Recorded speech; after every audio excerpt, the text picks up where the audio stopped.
Hi. It's officially stepdaddy season. It's stepmama season. I'm looking for a stepmama.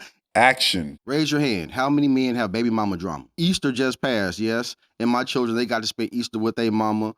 They deserve to be able to play and go find some Easter eggs. I'm not finna step on no child's fun. And so I was so excited that my kids get to go and throw confetti and spend their Easter with their mama. Congratulations. That's so wonderful. The ring, a ring. My baby mama calls me, right? And she tells me, the boys are going to be with me next weekend also. I'm like, So I'm so happy that they just spent Easter with you. That's fantastic. It's wonderful. I'm excited for you. 2 weekends back to back. That just means that my children don't get to have the lessons that they need from their father. I practice discipline, understanding. I give them some encouragement and some love with some hugs or whatever. But I know they need a weekly dose of some daddy discipline, getting that love that they can only get from their biological father. But today, right now in this society, all we want to talk about is provision. You want to separate the father from his children and only look for provision. But when it comes to a daddy to protect and guide his children, we're like, hey, to hell with the father in America. It's officially stepdaddy season. Yeah, what up? I got the car seat in the back. Let's go to the park.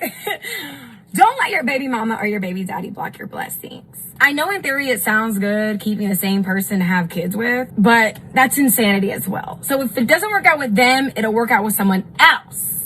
There's 2 questions I want to ask, 2 very important questions. Number 1, do fathers in America suffer from separation anxiety? And number 2, does anyone care? We have at least 10 million fathers in America who are on child support, separated from their children. And then you have crazy ass women out here like Brittany Renner. And trust me, I know it's ghetto. It is so ghetto being a baby mama, and thinking about multiple baby daddies is scary.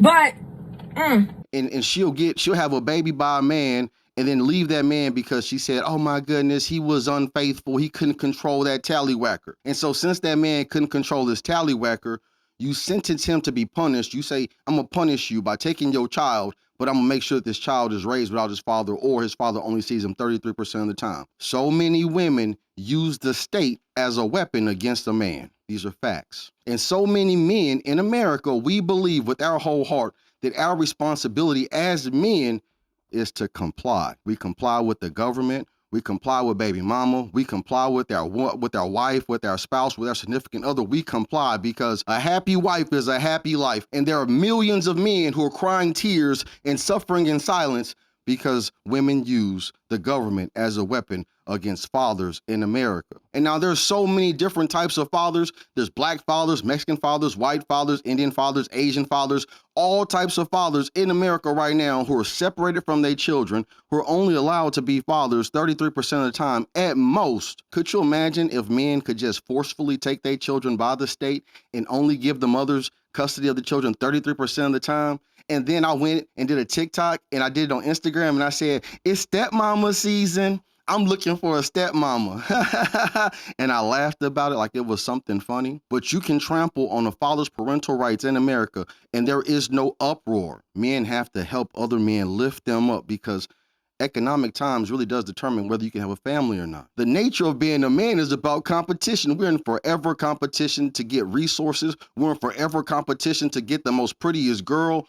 We are just competing with each other all the time. But in the world that we live in right now, it's all about a collaborative effort. And in order to have equality, we have to have sexual reproductive rights for both parties. We have to have equal parenting rights for both parties. 50% automatically. There is no exchange of no financial resources because you got to pay your rent just like I got to pay my rent. You got to eat just like I got to eat. And so we're going to raise these kids together in a spirit of collaboration because that's the only thing. It's the only thing that can save this nation. The greatest American alive. The greatest American alive. The greatest American alive. The greatest American alive. The greatest American alive.